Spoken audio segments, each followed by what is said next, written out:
Yeah, how's it going? Thanks for taking the time to talk to us.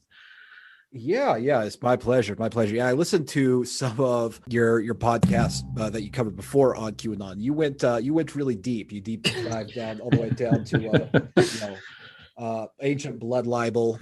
That we talked about stuff, but that kind of stuff is important to give all this kind of stuff context.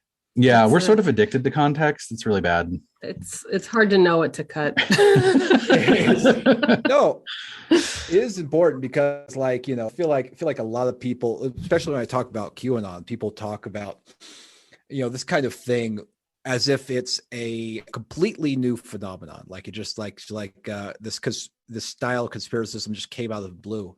I often like to point out to people's surprise and chagrin that I wouldn't even call QAnon the most successful conspiracist political movement in the United States, because in the 18th century there was a case of the anti-Masonic movement, right? which at its peak captured 10% of the House of Representatives. It even was two members of the anti-Masonic party who are governors, and the anti-Masonic presidential candidate even won a single state. So we're not quite that to that point where we have a sort of a QAnon specific people getting the governorships and being serious political candidates. But fingers crossed, man. Knock wood, please. Right? Yeah, not wood. Good point. It took them a few years to get to that point, so we'll see how it goes. That's true. Yeah, and anti-Masonic that's a half step away from anti-cabal, right? So yeah. Oh man. Yeah. The anti-Masonic movement. I mean, they basically believed that the Masons and the Illuminati were plotting to control the world, and they needed to put it down by political means. It came out of this religious movement, sort of these evangelical Christians who thought that the Masons were basically trying to destroy religion. And there was this Roger Stone of the era named Thurlow Reed who sort of harnessed the energy of this movement and turned it into a political movement. That's fascinating. Man, we never learn, do we? No. I mean, yeah. I read something one time that was like history. Those who don't learn history are doomed to repeat it, and those who do learn history are forced to watch everyone repeat it. Yeah. Right. Yeah. It's a lesson like humans are humans, and with human needs and human sort of social bonds, and we should do the same shit over and over again.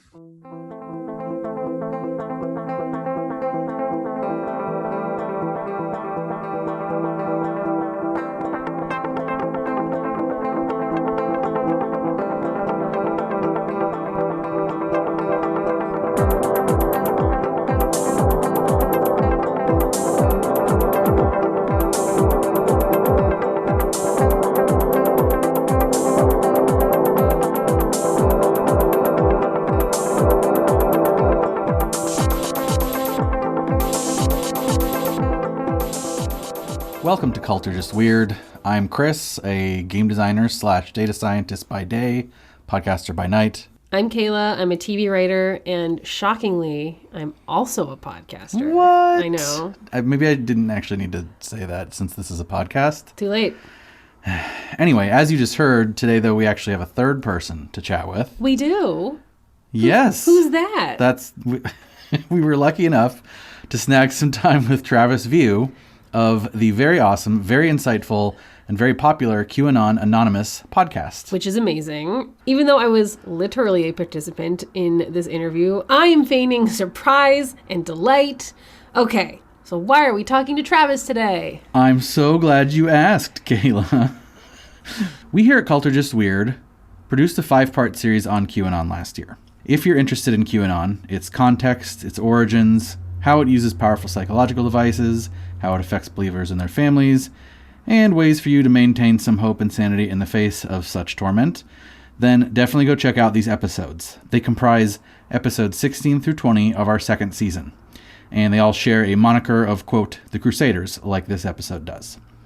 Anyway, being that, first of all, we spent a large chunk of the show's time and energy talking about QAnon, and secondly, QAnon is a bit of a quote-unquote current event type thing, right? Like, in other words, it's still very much around. It's still very much evolving in September of 2021. The story is still unfolding. We thought it would be good to devote this episode to doing a Q update for y'all. We also got some positive feedback on the Behind Blue Curtains episode, where we had a great chat with Molly Maeve Egan in lieu of discussing a specific group. So we figured, let's go ahead and try that format again. So then we figured who better to talk to for an update on what's been happening with all aspects and angles of QAnon than one of the hosts of the aforementioned QAnon Anonymous podcast. They put on a really good show over there, by the way, and there's like an absolute ton of overlap between QAA and Culture Just Weird. So if you aren't already listening to them, you absolutely should go check them out. It'll be right up your alley. Can confirm.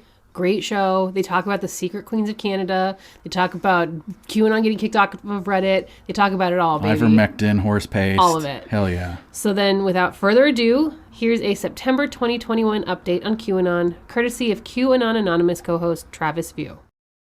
Can you introduce yourself for our listeners? My name is Travis View. That's it's not my real name. It's a pseudonym, but if you're so inclined, you can search my name and you'll see that I've been doxxed by the Washington Post. And I am the co-host of the QAnonAnonymous podcast. Yeah, I feel like you're kind of a bit of a celebrity, like an extremism and disinformation celebrity. Yes. So it's really cool that you're on the show. Is that like, that's crazy? That's a thing. Yes. No, it really signals how fallen this world has become. I mean, I often joke, I mourn the loss of the world that had little use for my interests. But the problem is, great joke. But the problem is that extremism, which used to be a sort of a real fringe, made its way into a very mainstream kind of topic because it was basically promoted by mainstream political figures like Trump. So how did you become interested in QAnon then, and disinformation and extremism? And how did your podcast QAnon Anonymous get started? I suppose my base interest really came out of my interest in skepticism generally, especially back in the early 2000s. I was really interested in science and epistemology and empiricism. And I was really interested in seeing how that there were some really anti-science movements that were quite popular. Specifically, I'm thinking of the intelligent design creationism movement. And there was, this institution out in Seattle called the Discovery Institute that was pushing very hard to get this pseudoscience called intelligent design creationism placed in schools. It was really blew me away that there was this coordinated campaign to fight against, basic, established, more sort of well-supported scientific principles. Because generally, I feel very grateful to live in a time in which there's a lot more, technology and science, and because I understood, it could have been possible. I've been born in a different time where I was a illiterate subsistence farmer, but that didn't happen. So yeah, it was very strange to me that people would always reject scientific principles and the principles of skepticism in favor of these bizarre fantasies. So I tried to learn, why do these people believe these wild things? Why do some people believe, as is the case with young earth creationists, that they believe that the world is 10,000 years old, which is not just a little wrong, it's absurdly wrong, and it's wrong in a million different ways.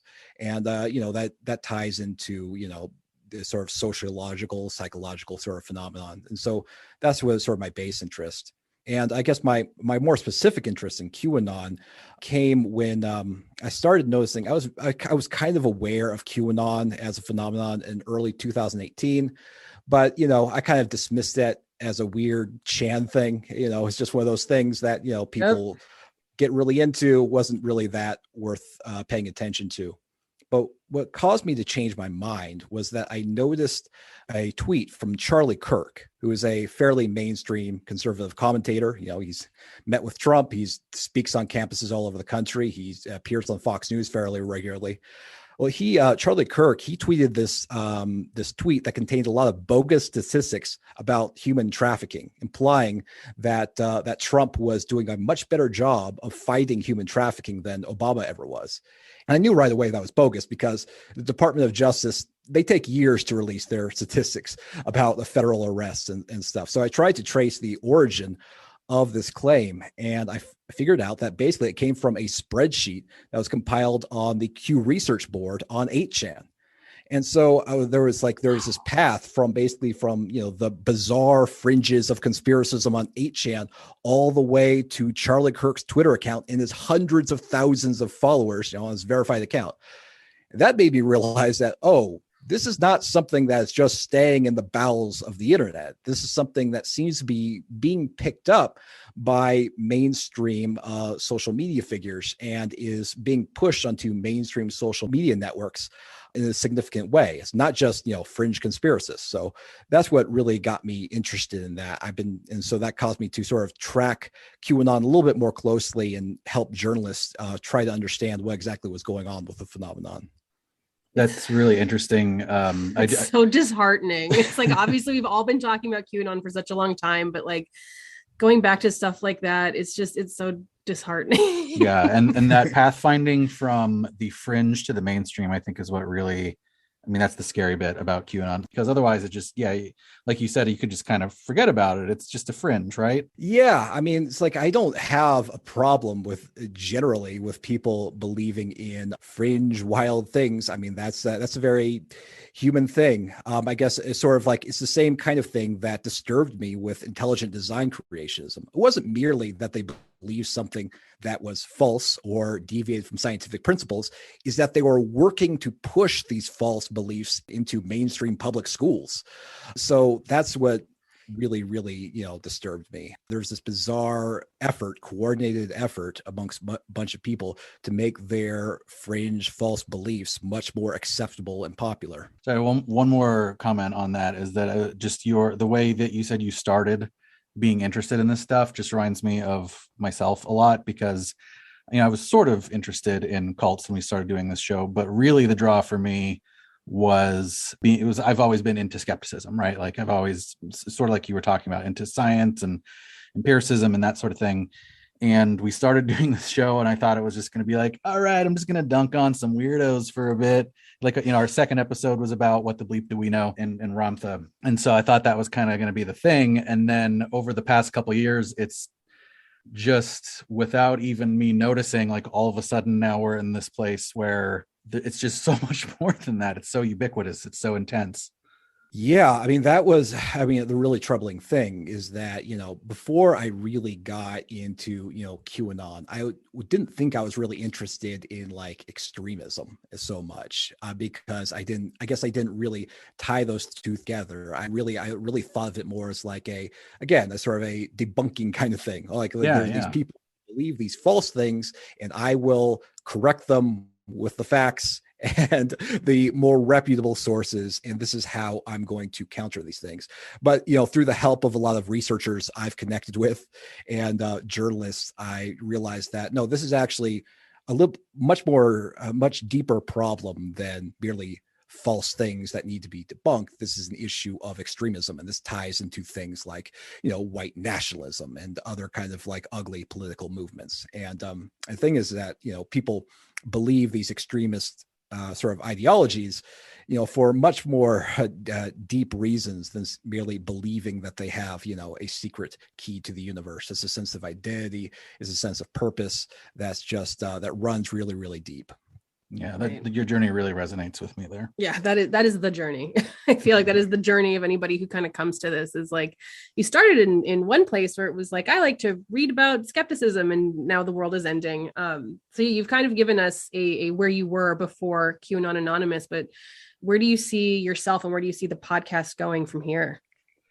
Yeah, that's a good question. The podcast, I often say, as long as conspiracism holds sway in mainstream American politics, I think we'll have plenty of content to work with. And so that's always been my primary interest, is in the way that pseudoscience and conspiracism seem to grip hold of people and cause them to make, very serious political decisions. Like, we did a recent episode, for example, on ivermectin, which, doesn't seem like it's at first glance doesn't seem as it's entirely relevant, but it's based on these same kinds of mechanisms as conspiracism, the belief that there is a secret cure that will end the pandemic, but there's a cabal of big pharma that is suppressing the information, and then only, the small a brave band of people who push this information into the mainstream are able to save humanity. And I really don't see a scenario in which all baseless conspiracism is vanquished and is no longer part of mainstream American politics. And all of a sudden, everyone's just sitting down to talk about base policy disputes. If political platonic discourse, ideal. right, yeah. If political discourse is no longer a battle of bizarre extremist ideologies and it becomes a pure, policy disputes, then I guess maybe there will be no place for QAnonAnonymous in the sort of the media sphere. But at the moment, that isn't the case. It's a weird position to be in where we're kind of all hoping for our own creative demise. I hope that our skills are not needed in the future. I mean, it's something I often told QAnon followers back when I used to argue directly with them. I don't do that so much anymore, but they would say, listen, if you don't like what I'm doing, starve me of material, stop pushing nonsense, check on what you're saying. It's so easy. I mean, I have to say, it's like when I started gaining sort of a little bit more clout, a little bit more media attention. It's like, you could cause me to be ignored. You could cause me to be irrelevant. It's up to you. Yeah. It's also interesting talking about the ivermectin and just once you know what the tropes are, it's hard to unsee them everywhere. Right. So the secret knowledge, the one true cure, there's these common tropes that once you know what they are, you're oh, it's present there. It's present in anti-vax. It's present in QAnon. Yeah. It often reminds me of the hero's journey narrative, which is ubiquitous and every sort of long story. It's the conspiracist narrative. It's just something that seems to be imprinted on the human mind and resonates with us. And so you see it over and over and over again whenever people push these baseless conspiracy theories. So this episode is, the thrust of the episode is, hey, let's update our listeners on QAnon because it's been a while since we've talked about it. Folks who have listened to our episodes and folks who listen to your show will probably already know that the seed of QAnon was the Q drops, the actual posts on 4chan, 8chan, 8kun. So how have those been going since last year's election? Well, there were only a few Q drops after the election. And in fact, the very last Q drop was on December 8th, 2020. And this consisted solely of a link to a YouTube video of Twisted Sisters, We're Not Gonna Take It. And that link to that video has since been taken down. So it's right now at the moment, it's a dead link. But since then, after Q posting, it seems as though Ron Watkins, who was the 8kun administrator, kind of took up the mantle and started more directly leading the QAnon community on Twitter and then later on Telegram when he got banned, directing people, for example, to go to DC on January 6th and other things. So yeah, the Q drops are gone. I mean, it's always this is the longest silence in Q's history. I think the previous record was just 3 months. So it's always within the realm of possibility that Q will come back, but for the moment, it seems like Q is totally silent. Yeah, I've seen, of course, theories that Ron always was Q, and I've seen it be referred to as Ronanon. I'll just, by the way, why is QAnon so fun to come up with alt names for? Blueanon, Ronanon, QAnonAnonymous. It's just, for some reason, it's very fertile ground there. Yeah. It's I don't know. It is very strange to see QAnon at first become something that was so obscure that you needed to explain it to people before they even understood what it was. Right. There's something that became shorthand for online conspiracism. Right. Mm-hmm. So is QAnon even still a thing, or is it just kind of a word we're now using to describe online conspiracism? Without Q being around, it was such that cult of personality, even though we may or may not know who Q is. Is it still a thing? Well, I would argue it is still a thing and still very much active, partly because I'm going to give you an example. I mean, just a few months ago in Dallas, there was a conference called the Patriot Roundup, which was the largest QAnon conference to date. This was a 3-day, $500 a ticket extravaganza that featured General Flynn and Sidney Powell and a host of different QAnon influencers like Jordan Sather. Hopefully food for $500 too, right? Right. Hope you got a lot. So I often like to point out like the biggest QAnon conference ever happened this year after the Q drops ended. I mean, well, like the very first QAnon conference, which I attended about 2 years ago in DC, it was attended by a few dozen people. It was outdoors, it was free, and it was on a makeshift stage in front of the Washington Monument. It wasn't a really impressive event at all. But now there are people who are willing to spend a lot of time and a lot of money to go to very explicitly QAnon events. And in fact, those same organizers who hosted the Patriot Roundup event, he goes by the name QAnon John. He's hosting a similar 3-day event actually just next month in Las Vegas. So, I mean, this sort of thing, QAnon continues to be a draw. And in addition to that, a lot of the original QAnon influencers, they still have fairly substantial audiences, despite the fact that they've been booted from all these other mainstream social networks. They've been forced to go to places like Telegram and Rumble and stuff. So it sounds like it's still alive and kicking, maybe even thriving. And also maybe doing a little bit of, what's the word? I don't want to say dispersing, but like metastasizing. Is that maybe what's happening here? Yeah. I mean, QAnon, the QAnon community, I mean, they're still very, active, even though they don't have the central sort of messenger of QAnon anymore. You can see them, for example, when they're not, attending these expensive conferences. You can see them at school boards. This is partly at the direction of General Flynn, who has adopted this slogan, "Local action has a national impact." Many QAnon followers have been encouraging other QAnon followers to make their voices heard on school boards and run for local office and stuff. So, they're making a play for some low-level political power.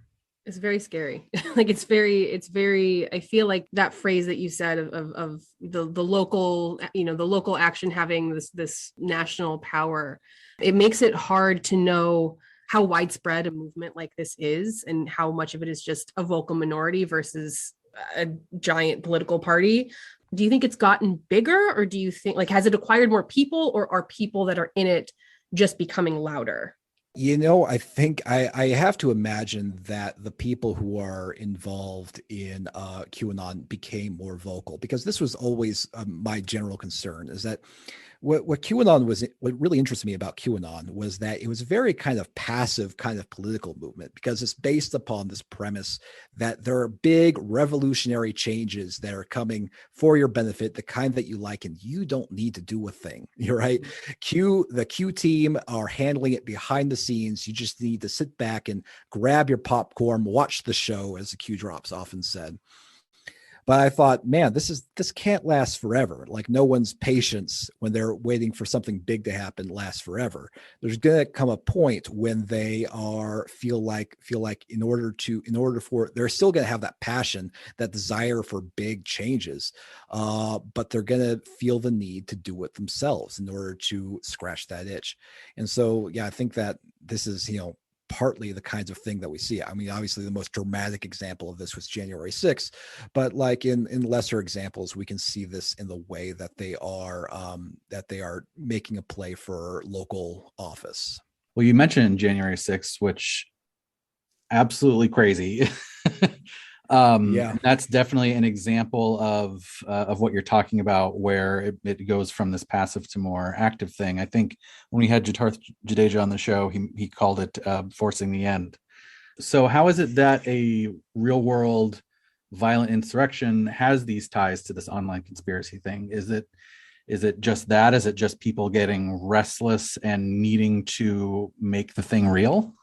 Yeah, I think it really is. What's really interesting about QAnon is that conspiracism is usually fairly despairing, because it makes people who are otherwise have, it explains why people who have no political power, and it gives them an explanation. Well, it's because there's this cabal who controls everything, and they keep people like you down. And that's kind of a bummer of a message.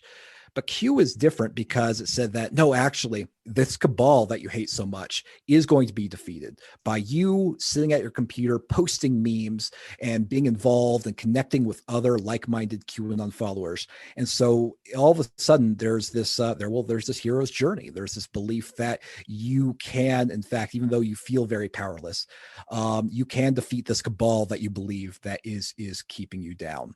And so this is what, this is what motivated a lot of people to like come to DC on January 6th. And it was this confidence that they could in fact make this big revolutionary change. And this combined with Trump imploring people to come there on January 6th and Ron Watkins imploring people to come, they felt like they were participating in the storm, and they were able to, essentially reverse the results of the election. And even though it instilled these people who were otherwise, again, feel very despairing about the state of politics and how much power they have, and made them feel empowered, for the majority of them, once they actually got inside the building, they had no idea what to do. Right. This is why they did things like take selfies and like just sort of marvel at what a weird situation it was. And then of course a lot of them dispersed once Trump got on YouTube or got back on Twitter and asked them to. So, this is basically how it makes people, feel like that they can have a real significant impact on national politics in the way that they might not otherwise feel if it wasn't for Q egging them on. Just since we're talking about January 6th and we've talked about social media's role in this, YouTube, Twitter, you've also been talking about QAnon being deplatformed. I mean, since, the beginning, since it got kicked off Reddit. How do you think the fact that January 6th, which finally kicked the ass of Twitter and some of the other social media platforms to take this online rhetoric really seriously and take it serious as something very dangerous, how did that deplatforming affect the Q influencers and the Q followers that kind of set up shop there? I've seen statistics on, for example, how much traffic the QAnon aggregators were getting. And these are the sites that collected all of the Q drops so that someone who wanted to read them didn't have to go to the source like 8kun. And the traffic for those sites just dropped pretty heavily after January. And of course, I have to imagine, I don't know the exact statistics for all the more broad QAnon influencers, but I have to imagine that it hurt them as well. It didn't make them, stop posting because it forced them to go to other sort of sites, but it certainly limited the audience to a certain degree of these main QAnon influencers. Good, I'm glad. I mean, I know it makes some things more dangerous, but deplatforming has kind of been proven to work in some really important ways. I think there are important conversations to have about allowing these giant billion-dollar corporations to essentially allow the perimeters of acceptable discourse in a fairly mainstream way. Right. But from a purely consequentialist perspective, deplatforming works. I mean, it's just it can turn these mainstream platforms, because of network effects, they have really the power to limit the exposure of these extremist movements if they decide that they're not going to tolerate them on their platforms. Do you ever feel like, sorry, this is totally out of the realm of what we had planned, but I feel like it's come up a few times when we're talking about these kinds of groups and we're coming from it from a skeptic or rational background. Do you ever find yourself feeling like you have to align with or defend a position you don't necessarily believe in or really identify with because in reaction to these actions? Like, I'm not a huge fan of Twitter being able to tell people what they can and cannot post. And also clearly there's some people who are using it in dangerous ways. Like, how do you deal with that kind of conflict internally? Well, I guess I'm sort of like honest with this sort of the sad state of affairs, which is that if we're judging it from a purely consequentialist kind of perspective in terms of like what kind of impact does it have on people in the world, yeah, I suppose it was a good thing, but I think that, we have to talk about like, well, just because it was good in this particular situation doesn't mean it's a general blanket good, and it could have more poisonous effects in the future. I mean, it's such an ugly sort of like situation. Yeah, I don't generally like sort of defending sort of like, I have no interest in defending Mark Zuckerberg. Right. Interest in Right. defending Jack Dorsey. But yeah, I mean, it's really, really tough because if I'm being honest, I have to say that no, I mean, the fact that they are able to cut off the supply of traffic and eyeballs, I think has been a net good for society. I mean, what are you going to do? Right. Yeah, those are tough questions. I'm sure we will be discussing as a society for many years to come. Yay. Speaking of many years, we are on to, unfortunately, year 2 of the COVID pandemic. How has the Q movement responded to, because I know year 1, we talked a little bit about in our show, we talked about how the pandemic sort of threw gasoline on the QAnon fire. How has the movement responded to year 2 here? Yeah, I mean, generally they believe that any kinds of COVID restriction or COVID sort of policy is really a kind of pretext for a communist takeover.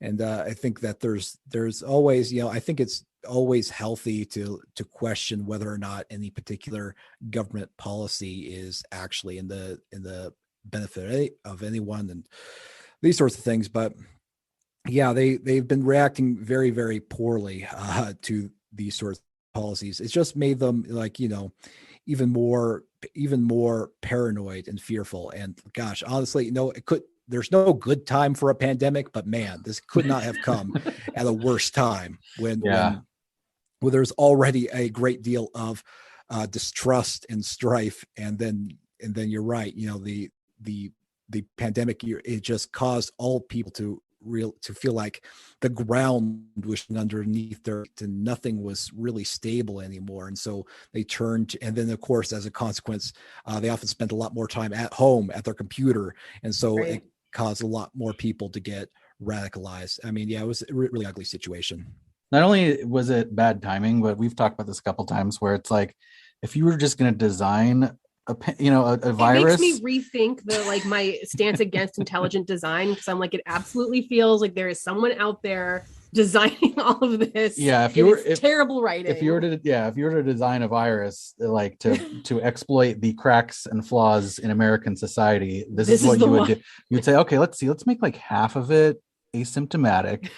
Let's have it target different communities and different age levels differently. And we all have to work together. And we all have to work together to defeat it. Like, I don't know. Yeah, I don't really have a question there. Just commenting on like, not only was it perfect timing, it's also perfectly suited to disrupt the cracks that we already have in American society. So today, September 16th, 2021, the day we are recording, can you summarize for us what is the state of the QAnon community and movement just for today? Because who knows what will it be tomorrow, but where are we now? Right now, I mean, they're still full of hope that they will be vindicated, as surprising as it is.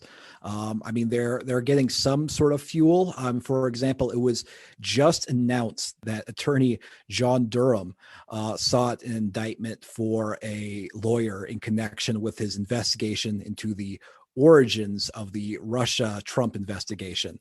And John Durham is very important in QAnon mythology and QAnon lore. In fact, the second to last Q drop just said Durham Q, because they believe that John Durham will finally sort of basically expose what a sham that the sort of the Russiagate investigation was, and then like James Comey will finally go to prison. Now, most people have not really thought about James Comey in a long time, but of course they're still very much on the minds of QAnon followers. QAnon followers, of course, are also very convinced that the election was fraudulent, and there's going to be some sort of big reveal that will somehow usher Trump back into office. They're looking very closely at the Arizona audit, which is still ongoing. But there's this guy named Doug Logan for Cyber Ninjas.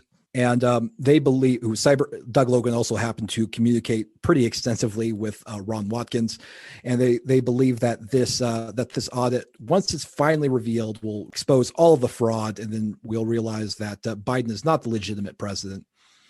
In fact, there's a theory, that very popular theory going around QAnon world right now called devolution, which is premised on the idea that Trump set up some special laws or some sort of special orders that make Biden essentially a neutered president, doesn't have any real power, and so that he can sort of be locked in right until all this fraud is revealed, and then Trump is rushed back into power.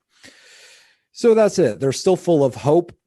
I mean, the thing is that QAnon followers, they often hope for two things. Number one, a sort of a bloodless coup, a sort of a way to sort of rush all of themselves and all the people they like into power without needing any kind of violence. Right. And so this I think separates them pretty well from other people like Oath Keepers, for example, or people in the militia movement who really think it's their job to take up arms against the state if they believe that they're being too tyrannical to tolerate.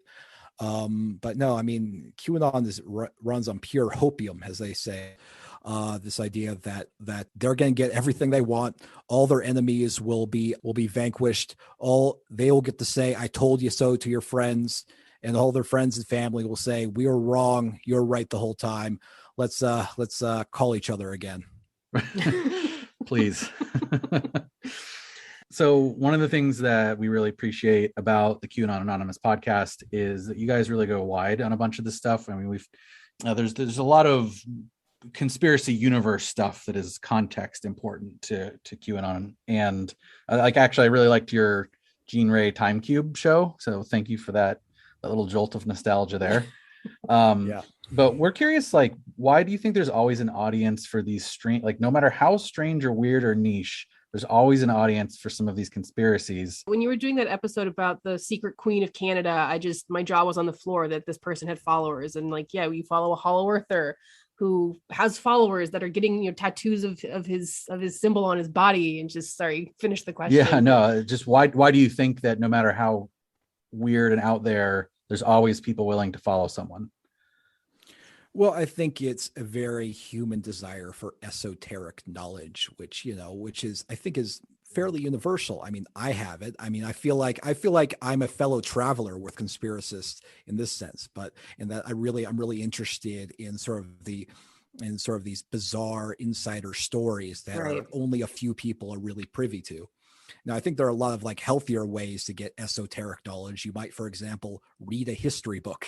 You might read a science book and understand that if you absorb that knowledge, then you have esoteric knowledge that very few people are privy to. That kind of academic knowledge isn't enough, and they need to feel like they're being an insider movement that gives them an understanding of what's really going on behind the scenes, of how things really work, that only they and a small number of people know about. And so that allows them to basically be, the avant-garde of a new powerful movement. Well, they can't read a history book, Travis, because it's all made up anyway. It's from the cabal. Hide the real truth about Tartaria. Yeah, it's what you said about feeling like you're on a similar path as some of these conspiracy theorists. I feel that deeply too.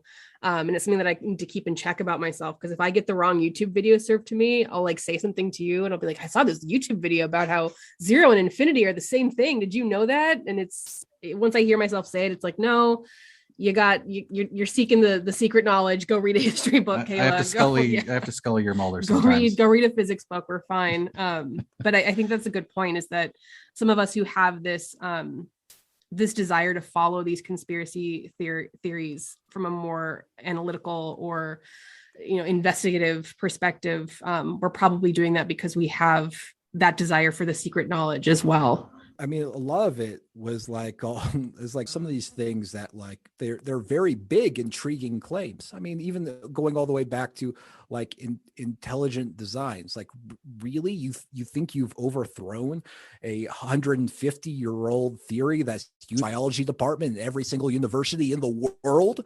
I got to see what you have to say. You know, that kind of interest, I think, is, I mean, understandable.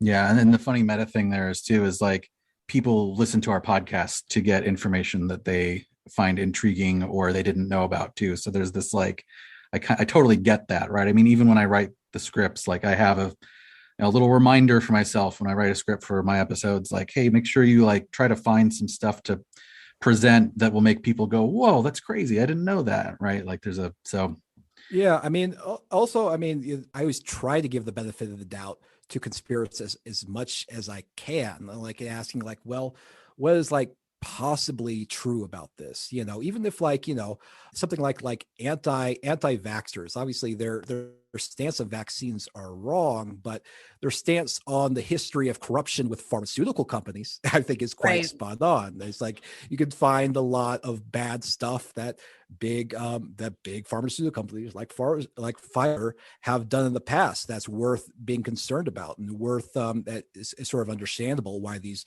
corporate giants have lost the public trust.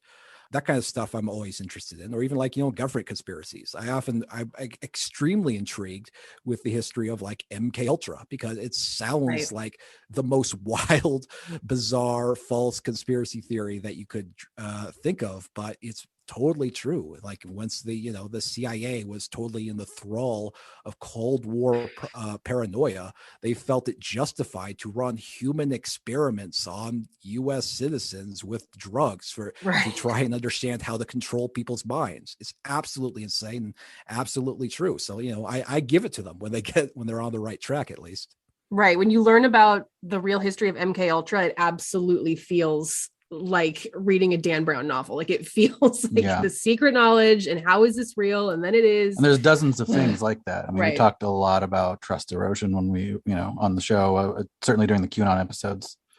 So with all of this research you've done for the podcast, have you figured out anything prescriptive? Like, has it given you any prescriptive insights for the massive disinformation and extremism problem that we're facing? Like, either, you know, systems level, macro, or what we can do individually to de-radicalize? Fix the problem is what we're saying. Right. Yeah. I mean, I wish I had a really good answer. There really isn't, because like the things that are causing these problems are, I mean, like we talked about, are extremely human and extremely understandable. I mean, the roots of the issue, they're sort of, I guess, accelerated by technology, and they're sometimes accelerated by our stressful times, but they're rooted in our minds and our social beings and things, which are, you know, hardwired. And there really is no sort of easy sort of fix for those kinds of stuff. It's actually a good answer. It's a very good answer. The good answer is that there is no easy answer. And I think that's part of what's a disappointing answer, but good answer. But I think that's part of what's been so disheartening about the whole thing, is that there is no easy answer. It is. I mean, like we look at conspiracism has been, you know, part of our political sort of workings forever. I mean, you can look at the real sort of roots of sort of modern conspiracism, go all the way back to the aftermath of the French Revolution, in which there are many people. Most notably, there was this priest named Augustin Borel who was so enraged by the French Revolution that he thought it was caused by the Illuminati and the Freemasons. And this, you know, interestingly, Thomas Jefferson actually read one of Augustine Borel's books, and he called it sort of the ravings of a Bedlamite. But you know, these sorts of ideas and these sorts of perspectives have just always been with us in the modern world. And I mean, you're asking is like, well, how do we get people back to a kind of consensus reality that didn't really ever really exist? You know, there's really no real answer. You're asking me to solve a problem that's been us for hundreds of years. I don't think that's asking too much, really. You run a great show. I don't know. That's true. Speaking of which, one of the questions I wanted to ask is sort of like a high level question. What would you say is like the main theme or message of QAnon Anonymous? Like if it gets a small entry in a history book 100 years from now, what would that say? Well, I mean, my perspective when sort of tackling this material is I think of what I would like to call humane skepticism, which is kind of like a secular version of loving the sinner but hating the sin. is this idea that like even that we can hate sort of like disinformation, and we can also hate what it does to people and the way it affects people's minds and the way it causes people to act in self-destructive ways. And we hate the disinformation because we like the people who believe it, because we want better for them. And this is, I think, the sort of like the healthiest perspective. And I think this is, generally a flaw of a lot of other kind of like past skeptic movements, like the New Atheism, for example, is often kind of like seen as sort of like smug and arrogant and dismissive, and the idea that these sorts of beliefs that people have had for thousands of years could only be held. And I often don't think that, like, for example, even with QAnon, I don't think you have to be stupid in the sense of like having like a low level of cognitive processing power in order to believe in sort of the QAnon conspiracy theories. I think they're mistaken. I think they're wrong. I think it's the result of flawed sort of reasoning processes. But often I think they are often sometimes they're very sharp. It requires, doing a lot of, flawed research. And sometimes they're often very successful in their personal lives. So for example, one case, there was a technical executive for Citibank who was the creator of the largest QAnon aggregator site, which is qmap.pub. You can't be a stupid person and sort of achieve that kind of position. Right. It's a different kind of cognitive flaw that causes people to fall into QAnon than low intelligence. All of those things you just said resonate with us, and we talk about some of those things on the show. We talk about all of those things actually, I think, on our show a lot. Certainly and me personally, I get the being disillusioned with New Atheism. Went through the same process myself, really liked a lot of those guys, and then slowly started going, really? I don't know about that. So same sort of journey for me there, I think. And then speaking to the point about smart versus dumb, yeah, we see that too all the time. We had a guest on the show, Dr. David Gorski. He called it the Nobel disease in the case of certain like Nobel Prize winners, where they would then go on and do incredible work to win a Nobel Prize, deserving of a Nobel Prize, right? But then they would go on to to promote quackery or in some cases like eugenicist stuff. In some cases, the being responsible for why everybody thinks you need 1 million milligrams of vitamin C every day. So anyway, that really resonates too. The whole like smart and being smart can make you also better at defending a position that is ultimately false. So that's another thing I feel like we see a lot. Yeah, I mean, like if you're a really intelligent person, you can sort of you can create all these bizarre and convoluted defenses over a kind of position you have a deep emotional attachment to. That's very difficult to deconstruct. And I think it's difficult for us to engage with. And so kind of as we're getting to our last question here, something that we're dealing with all the time as podcasters that talk about this, and it's you and your QAnonAnonymous colleagues are always neck deep in the worst sludge of our civilization. So what do you do when you're studying all of this stuff and constantly inundated with this stream? What do you do to protect your own mental health and to stay sane? One thing that I've been doing, at least over these past few months, is going on hikes very frequently, and this is like, it's the old, touch grass kind of thing. Right. It is important. It does help. I try to start my morning by, doing two things. I go out on a hike, I get some sunshine, I get some exercise, and I take my camera and I try to take a picture of something, that's lovely, a nice little composition. And that's, I think, a healthy exercise, at least for me, because it forces me to go out and intentionally try to look for something beautiful, which is sort of the exact opposite of my day job, which is intentionally looking for ugliness on the internet.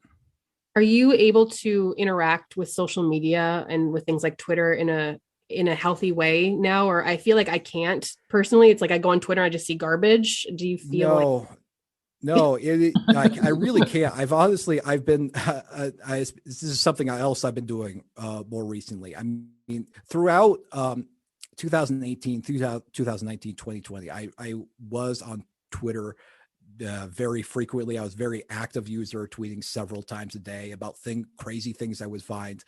I'm not quite active at that level anymore because it just was not benefiting. It was not benefiting me. I don't think it was benefiting my work as much anymore to be quite that engaged. I mean, I still go on various boards in which extremists gather and conspiracists gather. I do still engage with the kind of content that conspiracists engage with, but not quite at the same level as I used to, if I'm being honest.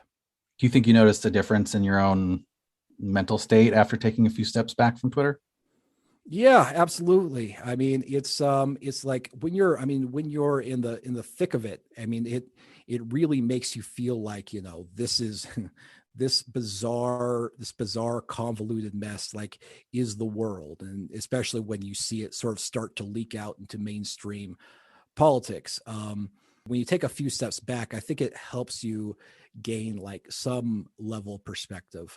Like, I don't know, sometimes there are things that like I decide that I notice sort of gaining sort of steam or inside of the conspiracist world that I decide to like not really report on, because I think it's like, well, listen, there's still a chance this is still going to be quarantined within the conspiracist world. It's not worth, blowing up and sort of sharing on my Twitter account, which has like 80,000 followers now.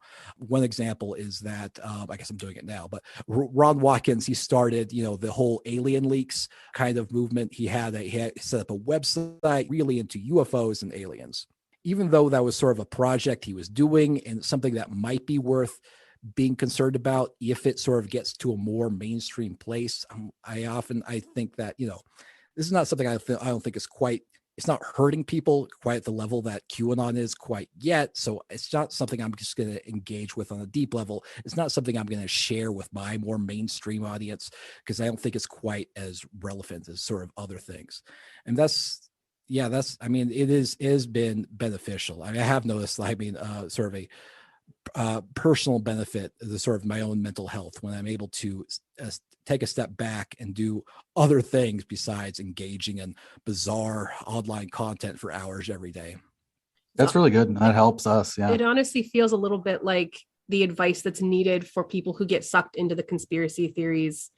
Genuinely, I mean, that touch grass comes from kind of that thing where what's beneficial to us is people looking at this and observing it and talking about it is taking a step away. It feels like that's kind of the only thing that we've seen that might help somebody who's actually getting sucked into the conspiracy theory. That parallel's interesting to me. Yeah. When individuals come to me and they say, for example, my friend, my family member, my brother, my sister, my father has gotten sucked into these conspiracy theories. Is there anything you think I can do to like help them? I mean, I often say, like, I'm not a mental health professional. This is sort of a very difficult mental health question, but my main recommendation, try to get them away from the computer and try to help them find meaning somewhere else. And the thing is that we need to find a way to have meaning and purpose. This is not something that's just good for us. This is something we need in the same sense that our lungs need oxygen. It's just something we need to have. And if you're getting it from QAnon, then you're just not going to give it up. If you realize that it's possible to engage with the world and have meaning and enjoy it in a way that does not involve QAnon, then all of a sudden the QAnon doesn't seem so enticing. And honestly, this is the same way I feel about, my own work. I enjoy it very much, but I try to get distance from it. If for example, we do sort of slide into a utopia in which political discourse consists entirely of policy disputes, then QAnonAnonymous is no longer relevant, and that is fine. I'll find something else to do. I'll go back to my old corporate content job or something like that, because I don't want to get to a place where this engaging with this nonsense is just something like I need psychologically. This is something that I base my identity and purpose on. I mean, I've got other things. I've got hobbies. I've got family. I've got to make sure that, I have a diverse set of interests that I can identify with, so that I don't need being online as sort of a core part of my personal identity, because that is very unhealthy. Maybe we could start a camping or outdoorsy co-op, because we just actually we interviewed Matt Remsky from the Conspirituality podcast just a week or two ago, and we asked him the same question, and his answer was hiking as his first answer. So it's interesting that's sort of, and we like to hike a lot too. Touching grass is very important. Form the touch grass co-op or something. It is, I think it's important, because the thing about the online world is that it's a world of pure representation. There's nothing that is what it is. Everything is, so symbols and that you manipulate you. Whereas go out in nature, it's like there's when you see a tree, it's not a representation of the tree. It just is a tree. And you can sort of connect with the, physical reality, atomic reality in a more productive way. That's a really interesting insight, actually, about the representations and symbols. It's blowing my mind. I'm like, I can't just look at trees on the internet and go I've seen trees today. No, go touch grass, girl. I need to go touch that grass. Yeah, there is definitely something very different about engaging in a thing actually as opposed to virtually. And I feel like for myself, it can be difficult to articulate what that difference is. But there is that difference. I mean, we're really the first generation ever where you didn't need to engage in the world in an analog way ever if you weren't so inclined. And this is a bizarre worldwide experiment. We still don't fully appreciate what the consequences are. So I think, a basic analog interaction with people and things, I think is helpful to give you balance about and give you perspective with your digital interaction with the world. Yeah. Now that was a deep dive. that was. We all need to get off Twitter. Yeah, that's what I'm hearing. Well, before we sign off here, anything that you'd like to add, anything we missed, or anything you'd like to plug of yours? No, I would say that if you're interested in what I have to say, come follow me at Travis_view on Twitter. Though, like I mentioned, I don't tweet quite as much as I used to. You could also listen to us at the QAnonAnonymous podcast. We do one free episode every week, and then one episode just for our patrons who support us. That was a really good conversation. I knew it would be. One of the things we said this to Travis, he was really good at keeping his answers concise and really getting to the point. I was really impressed with his interview abilities. Better than us. Oh, way better than us. I found myself asking questions, being I'm talking for 3 minutes. I'm just trying to ask a question. I do that a lot, actually. Yeah. I feel like I need to get a little bit better at getting to the goddamn point. I'm well, let me say a paragraph and then ask you a question at the very end of it. My favorite thing is let me say a paragraph and then not even ask you a question.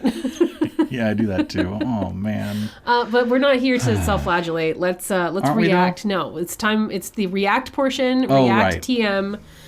We're here to now talk about what we just talked about. So, what are your thoughts and feelings? Can we react to the react and then react to the react to the Bo react? Burnham did it. So let's do it. Exactly. It seems so popular. But yeah, what are your thoughts and feelings after that conversation? I mean, you and I feel I have a lot. We don't not keep up with what's going on in QAnon land, but we also don't study it as closely as Travis View and QAnonAnonymous does. So I feel like this conversation was interesting because it was both informative, new information, and also new analysis. Yeah. It was, we got both new information on what's going on with QAnon, and then the stuff that we maybe already know, there was a new viewpoint, a new analysis on it. And then there's stuff that's on my radar that he helped kind of fill in some of the cracks on, the QAnon conferences, because there's the one that he said that was in Dallas, and there's one coming up in Vegas. And then talking about devolution and things like that really helped kind of fill in some of those cracks. One thing I just did want to mention is we're talking about some of the like this cyclicality of this stuff.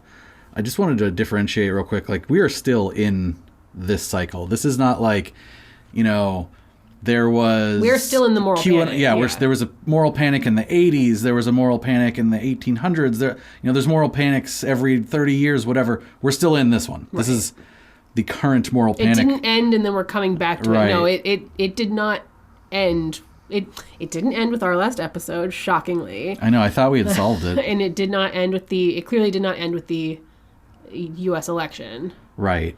Do you think this one started with, would you say it started with Pizzagate? Was that like the beginning of this moral panic? I think or was it before that? Really difficult it can be really hard to say, like, what's the start? I need an exact date down to the second. I think for all intents and purposes, you can say that this started with Pizzagate. I think that there's probably very compelling arguments to be made on either side of that. Mm-hmm. And also, I think there is a compelling argument to be made for QAnon itself is not its own moral panic, is not its own satanic panic, is not its own nocturnal ritual fantasy. It is a part of a greater conspiracy, specifically the flavor of anti-Semitism that still very much exists in the world. Right. And that's one of the things we talked about on our episodes was like, is this something unique and new and different, or is it just the same old? And I think the answer still remains, is that part of it is cyclical and part of it is like this unique flavor to 2020, 2021 with the pandemic, with 4chan, with things that, they didn't have access to in the 80s, or the things that the anti-Masonic party had access to in the 1800s. Right. It's the meat is the same, but the plate is different.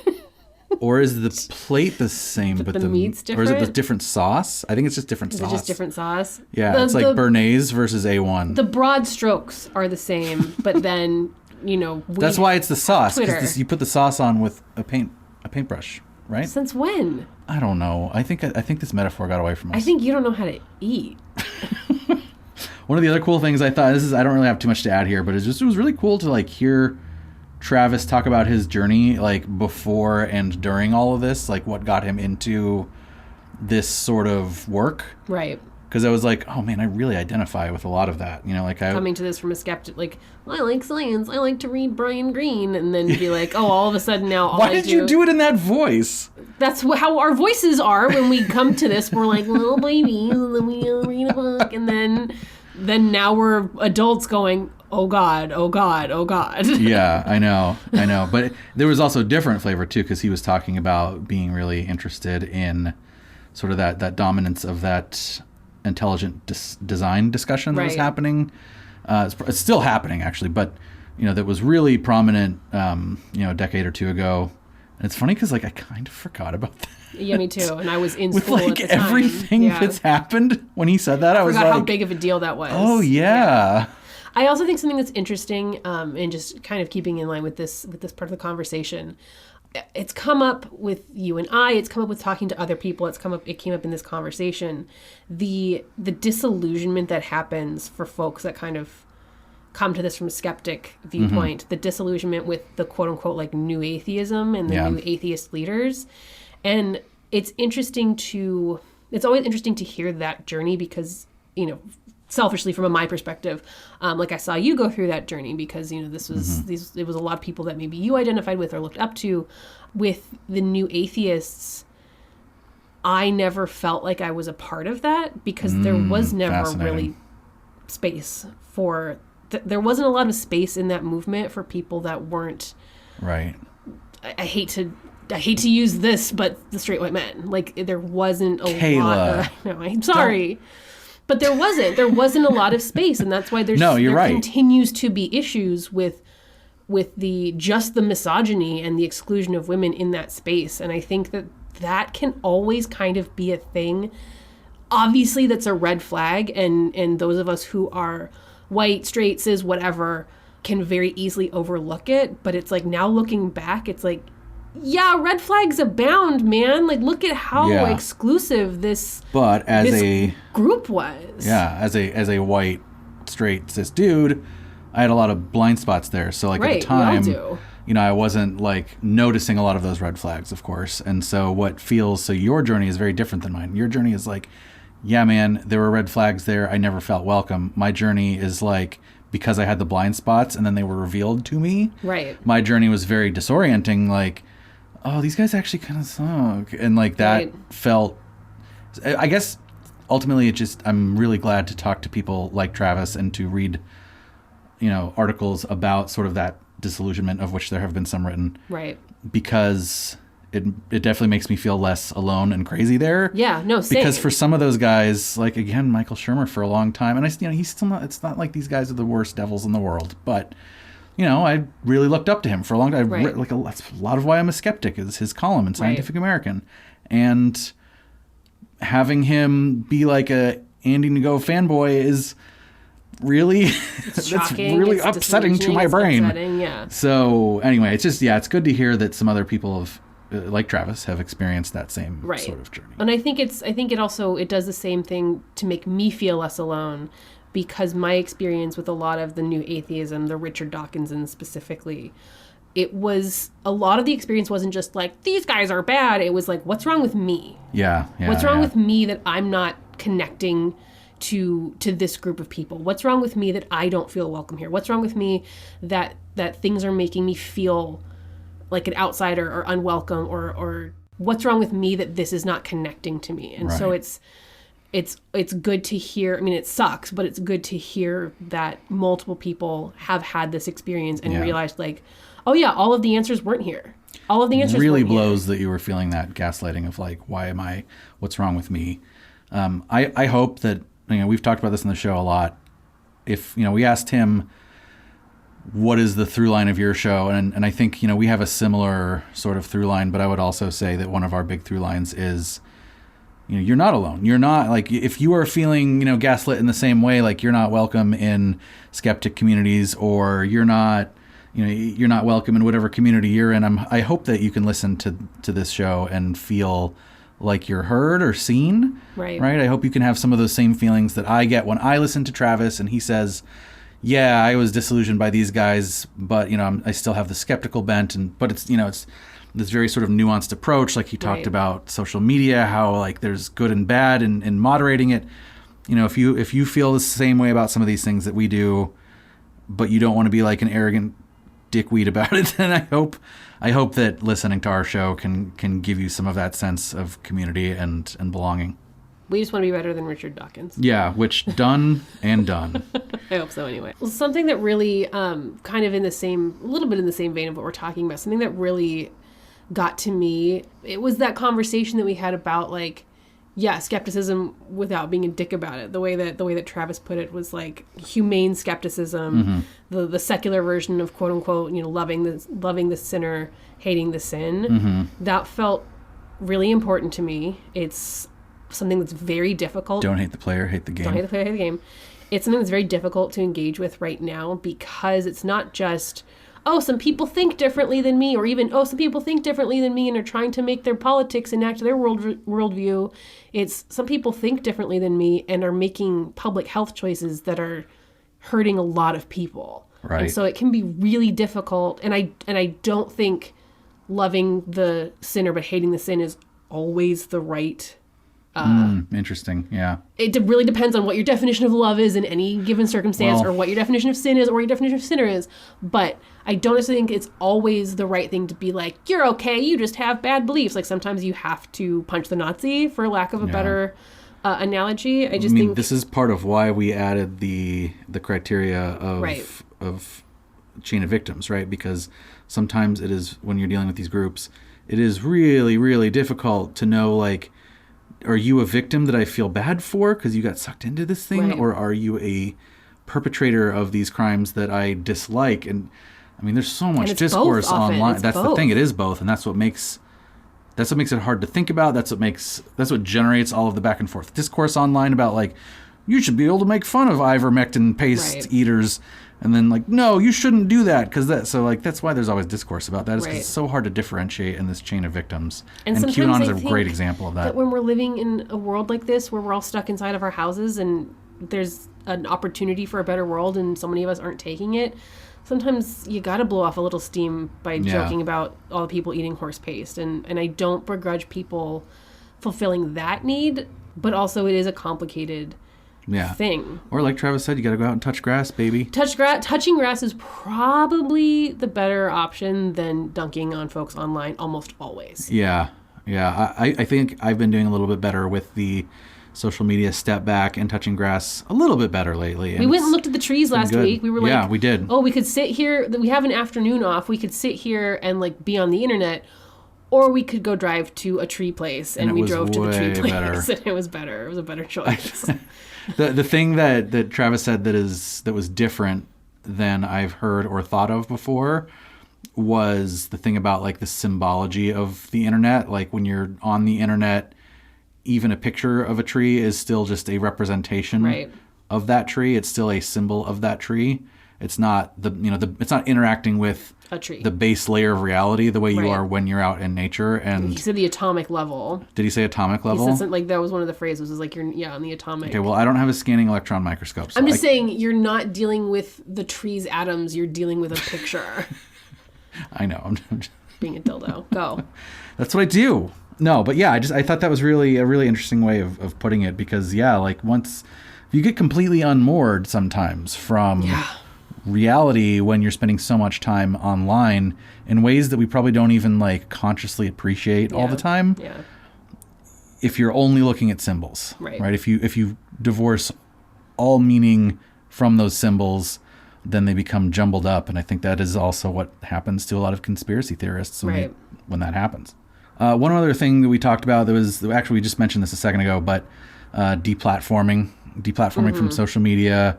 And Travis said that, there's like this consequentialist viewpoint where, deplatforming works and it, removes power from these Nazis, which is thumbs up. Great. But on the other hand, like we also don't really think that Twitter should be all powerful and Facebook should. I mean, we hate Facebook. Like Facebook sucks. It's terrible. Facebook.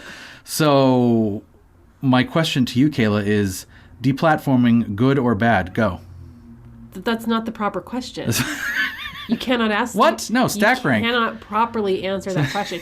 And if I have to stack rank, you can't. It really depends, because if it's like Jack Dorsey becomes president and still runs Twitter, deplatforming good or bad? Pretty clear that that's bad, right? Right. As Twitter as it is right now, deplatforming people promoting harmful rhetoric, good? Yeah. It's a big ol' asterisk, because it's like, I don't know if good and bad are appropriate terms here. It's, are there people who are capitalizing on, manipulating, benefiting, leveraging from promoting conspiracy theory in a way that is harming people left, right, and center? Yeah. That's where it becomes important. That's where it becomes like, this is for the greater public good. This is a public health issue. This is not just like this is good or you shouldn't say that. And I think the way I don't know who said it, but I saw somebody on Twitter, of course. I thought we were getting off Twitter. I know. Explaining how the deplatforming situation, it becomes much more critical when we're talking about people with a lot of followers. So people like the Maya Yiannopoulos, or people that are far more visible, the Laura Loomers, people that are far more visible promoting these conspiracy theories versus like, first name bunch of numbers that are promoting the conspiracy theories. It's like, it's kind of like how... By first name bunch of numbers, she means like accounts with no followers, basically. Yeah. And I think that it seems, from what I understand, and I could be wrong, but it seems like the bulk of the quote-unquote deplatforming focus has been on those accounts with more reach. Yeah. And I think we try to differentiate when we can between like influencers and followers, but that gets messy because, again, chain of victims. But yeah, we're still today dealing with the consequences of the printing press. So it's going to be a while before we figure out this whole deplatforming thing, I suspect. Yeah. For me personally, as with many things, I bring sort of like my game design and, working at a game company that made a large multiplayer game online. I worked at Blizzard and I large worked on WoW. multiplayer game online. Yeah, that's what we call it. No, people know that I work at Blizzard. It's not a big deal. World of Warcraft, without moderation, would have been a completely unplayable cesspit of just absolute dog shit. Like the amount of resources and work and effort and data science and smartness, AI, I mean, you name it, the things that we put into moderating that game, right? It's a lot, okay? And even still, like there's some areas of that game where like you can go and there's like where there's a common chat room that is like still pretty unsavory even after all that. Right. So anyway, all of that is to say I bring that perspective to it of like public spaces need to have some sort of moderation, or else all of the poop rises to the top and everything becomes unusable for everyone. Are you citing the tragedy of the commons, sir? I am, but I'm citing the tragedy of the commons to argue against freedom. How about that? God. No, but that's the thing, right? It's not the tragedy, it's the tragedy of the thing you're paying for. Well, but it is though. It is the tragedy of the commons, because the tragedy of commons is that if you don't have somebody curating a piece of property, right, then it will get trampled on, and the tragedy of the commons ends up being used to support private property. But really what it's talking about is curating, right? Private property is one way to accomplish that. I'm going to curate something that I own because I'm incentivized to, because I own it. But that's not the only thing that's not the only metaphor that the tragedy of the commons applies. So all I'm saying is that I see this as definitely as like a curation problem. However, the thing where it gets complicated is that there's a pretty clear sense that World of Warcraft is a private, choice-based, I can engage with it or not. It's a game. It's entirely diversionary. Right. Is Twitter that, or is Twitter a public service? Is Twitter the electric company? Is Twitter the plumbing? It gets hard when you're utilizing something that you don't pay for. And I will use this moment to remind everyone that the reason you don't pay for Twitter is because they are selling your data. Yeah. But at the same time, you can even say, like, our public spaces are curated too. Right. Right? Like, I can't just, like, walk in the middle of Times Square and, like, pop a squat and, like, take a big dump. Can I? Can I do that? Actually, I don't know. Maybe I can, actually. Okay. It's also important. Define can. What is can? Without consequences. I feel like without consequences... What does that mean? Without without consequences being enforced by the owning entities / state. Consequences? Yes, because I'm not talking about like, hey, please don't pee there, right? Like that's a consequence. That's a consequence. Is somebody's going to look at me funny. I may not care about that consequence, but I might care if like a police officer comes by and arrests me, right? So you mean punishment? So I'm talking about punishment. I'm talking like state power. State-powered punishment. And I'm talking about punishment from whatever entity owns whatever thing that I'm talking about. Right. In the case of Twitter, that becomes complicated because those lines are blurred. Right. Is it a public thing? Is it a public good, or is it a private space? Right. Hard to say. Well, it is a private That being company. said, what I'm arguing is that even public spaces, even existing public spaces, there still is curation from the state entity, right? So, and that's something we accept, because otherwise, there'd be poop and graffiti and blah, blah, blah, blah, blah, whatever, everywhere. Go graffiti. Go do it. Okay, disrespect your whatever you surroundings. feel about graffiti. I love graffiti too. The point is, we have accepted that there are certain... appropriate levels of curation that we do even with our public spaces. Right. So if you say like, if it should be completely unrestricted, even if Twitter was entirely a public space. We have anti-loitering laws. Come on. Yeah. So that's just, I just want to say that I bring that curation lens to that whole argument. And now that I have completely solved that, let's talk about one more thing. Yes. Which? Well, Travis talked a bit about like this weird thing where he sort of like hopes for his own creative demise. Yes. And I think we hope that too. Oh man. But I don't think it'll ever happen. No, of course not. Unfortunately, I think that their podcast and maybe ours will exist forever, because all of the things that lead to QAnon are very human nature, right? Like he talked about a bunch of this stuff: desire for secret knowledge. There's a desire for agency when you feel like you have none. There's a desire for community, a desire for hope when it feels like there is no hope. And those who gain power behind the claim of... also meaning. The desire for meaning, and those who gain power behind the claim of protecting us seems like they're always going to erode our trust, right? Like, I really want to trust the CDC and I want to trust Big Pharma, but can't. It's hard because they have demonstrated in the past that they can't be trusted in some ways. MK Ultra, like we talked about. Yeah, so there will always be those things, and so there will always be conspiracies that are harmful. Well, do you think that harmful conspiracies always require an erosion of trust, or do you think it's possible? No, that was just one of the elements for them to exist without that. I think it definitely is. I think because they're, again, desire for secret knowledge, desire for agency when you feel like you have none, community, hope. Well, and clearly, like, there's some, like we talked about in our QAnon episodes, the cyclical nature of the nocturnal ritual fantasy going back hundreds and hundreds and hundreds of years, maybe more. It's like clearly, I think Travis spoke about this too, like clearly there is some, our brains are doing this. Clearly there is some sort of like universal human experience that is doing this. Yeah, I think it's those things that we just listed. I was also talking to a very good friend of mine the other day about Culture Just Weird and about QAnonAnonymous and extremism research in general. And he asked me a superb question that maybe also plays into the why will it always be around? I don't know. But I want to posit that question to you. Do you think that the whole like reporting, podcasting, research ecosystem that has cropped up around QAnon is in some way helping to perpetuate it? Yes, ma'am. So should we stop doing this should we just turn this episode off and not publish it? I mean, it's not like you and I didn't talk about that before we decided to do the topic on our show.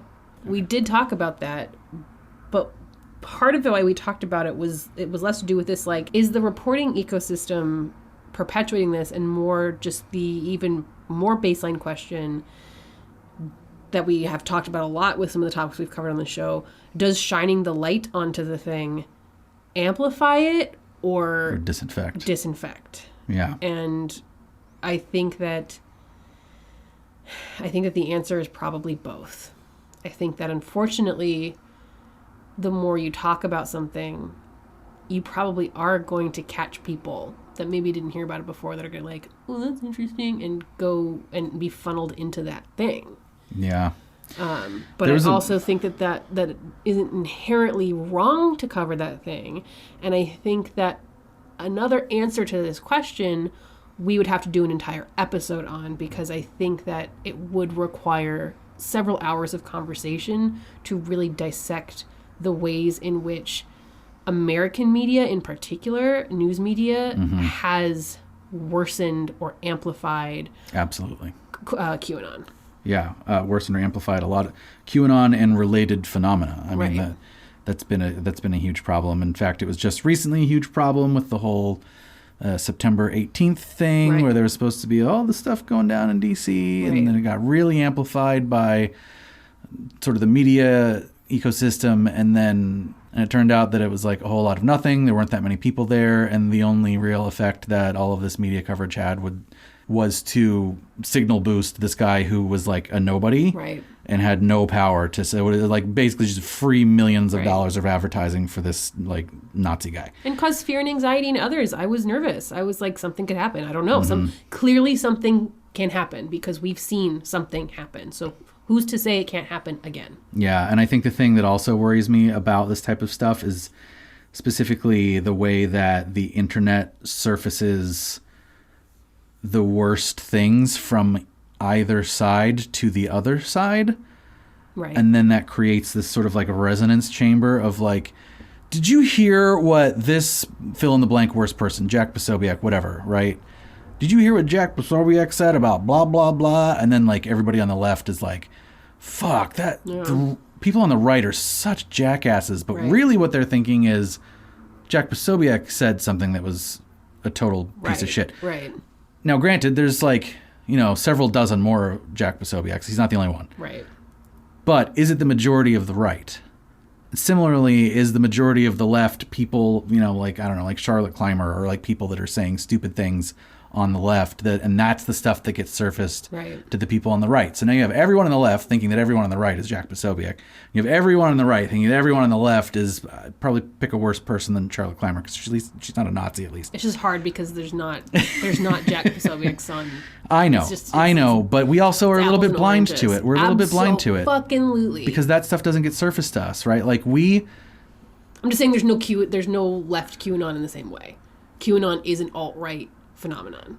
It is, but there is Blue Anon stuff. I mean, there's people There is Blue Anon stuff. Yeah, there's some stuff that they didn't do an insurrection yet. They didn't do an insurrection yet, but I just you could don't have want said to that be about like, QAnon these last year. two things are exactly I'm not the both same. sides in this. I'm not both sides in this. I'm just saying that there is an effect that the loudest, most enraging Right. voices get amplified on social media, Right. because that's how the algorithms are designed. Right. And They like to show you things that'll make you mad. right. And then that creates this resonance effect where both sides just hate the other side so much. Right. But even though, and at least in this fake online world on Twitter, which Right. is part of why it's good to get off Twitter and touch grass. This is why I've blocked everyone and everything. Yeah. If it makes me mad, I block it. Yeah. And it's something we always just need to kind of be on the lookout for, because it's possible that we get caught up in that, right? It's possible Right. that we get caught up in the like, did you hear this crazy thing? I mean, that's kind of part of what our show is about, is like crazy stuff. I know. So we just need to be careful that we're not like, that we're never saying that, oh yeah, this crazy thing, blanket applies. Right. I don't know. I don't really have a concluding thought here, other than it's just important for folks like, especially folks like us who are not like professional journalists, but really for everybody to be careful about like what you consider to be true about the opposite side, what you're willing to, the information you're willing to share with each other Right. about it, and fact checking things. Like, we try to do that a lot, where we don't want to say something to our Right. audience unless we've like looked up the source and we've corroborated it with another source, Right. and we've confirmed that it really did happen, and then we also want to layer a shit ton of context on it. Right. Anyway, yeah. I don't know. I don't know. Well, The yeah, end. the end. No, that's all good points. You are, yes, correct. Good. Also, I think it's where it gets difficult is that, I mean, not where it gets, it's all difficult. You also can't not talk about this stuff. You Right. can't. Right. There was a time, not so long ago, where you could Sweet summer. not talk about QAnon. You have to talk about QAnon now when you are Yeah. talking about the political landscape of our country. People broke into the Capitol and killed people. Yeah, you have to talk about QAnon now. So it gets hard to know, like, well, who exactly should I be listening to on this? Who should I be blocking on Twitter? Who should I be following? Yeah. What news reporter should I be following? What news reporter should I not be following? It Right. becomes Who's difficult. making it worse? Who's making it better? Yeah. So it's hard to know when something is so serious that you must talk about it, and when something is not yet at that critical threshold. And Travis talked about that when we were having our conversation with him. It's like, what am I choosing to amplify, and what am I choosing to go to put? That's not mine. I'm setting that down. I'm leaving that behind. Yeah. I'm not choosing to amplify that. And so Yeah, and I liked think- his point about because he is so, eyeball deep in this stuff, because he is so tuned in to what's going on, he can kind of see things before they happen, right? And then he has to make a decision, do I surface this thing to my audience? Do I communicate about this that I can see happening ahead of everybody else? Or is it better if I just like wait for it to become big enough that I feel like I'm definitely not platforming it? Right. And I don't know what the right choice is there. It's probably a challenging one to make.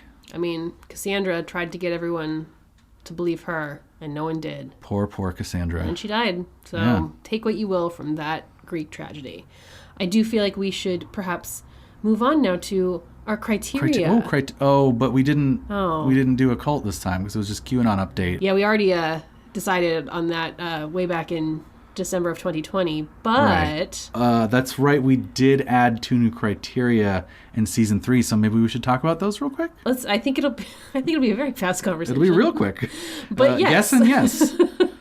I mean, look here. The first one is, we've already actually even mentioned it, is chain of victims. Yeah, it's more prevalent. It's more prominent in QAnon than I think almost anything else we talk about, except for maybe MLMs. Yeah, MLMs and QAnon are kind of like what put this one on the map for us to say like this makes something cult-like. And anything again, fundamental and extremist is like, here you go. well, it's the recruiting aspect of it, right? And QAnon, like MLMs, has a big recruiting element of like wanting to red pill people, and there's red pilling guides, and there's there's this intent to wake up the sheep. I don't want to say that that's the only way for there to be chain of victims, because I think fundamentalist religions also have an intensely high level of chain of victims, even when they are non-recruity, such as the Amish, which we talked about.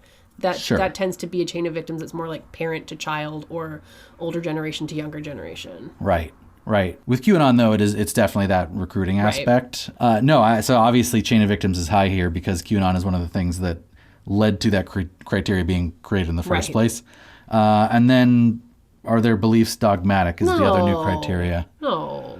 Well, okay, hold on. This is different. Remember, this is different from anti-factuality. This is not... Bro. Do they believe crazy dumb stuff? This is... Maybe. Is there a sense that the inside of the bubble is right and the outside of the bubble is wrong? So given that... Yes, that's very high here. I'm sorry. I'm not trying to be dismissive or insulting. No, I think you're right. It is very dogmatic. It is the kind of thing where if you deviate from the norm, it's like, what's wrong with you? That said... Well, I've even seen like deviations internal to the community, creating that sort of like, you're not the true Scotsman thing. That said, I do feel like since Q has absconded from the world, there is more room for questioning and still being a part of QAnon. There is a greater percentage of people who consider themselves QAnon but don't view Donald Trump as a savior after the election than there was before. Right. So I think it's like when Alexander the Great died, and then all of the Hellenistic wouldn't use that comparison. Like there's the Seleucids and the Ptolemaics. Get out of here. No. I'm just saying that I think that it's an interesting place right now where it's like there's no one true QAnon. So no one true anon? There's no one true anon. See, it's real fun. It's fun to make what does dogma look like in this landscape? And I think while it is still very dogmatic, it does look different than pre-election. I mean, I think it's contributed to maybe some fracturing, right? Yeah. Because once there's a deviation, rather than tolerate that deviation and allow it to be in the fold and work with it, instead there's like you're not the true Scotsman, get the hell out of here, right? And then so that's why you get these fracturing of like different influencers kind of having their own little mini QAnons of different flavors that all kind of like internicing hate each other. But anyway, so high, so it remains a cult. It's still a cult, friends. To the extent that is a real thing. Anyway, here at the end of our show, as we try to always say, don't smash that like button. Don't worry about subscribing or telling a friend. Just listen and enjoy the show. This is Chris. This is Kayla. And this has been Cult. You're not going to do it? Or Just Weird. You used to say we should only have one person say the whole thing. Oh. And then we changed it back. I feel like we always just wing it.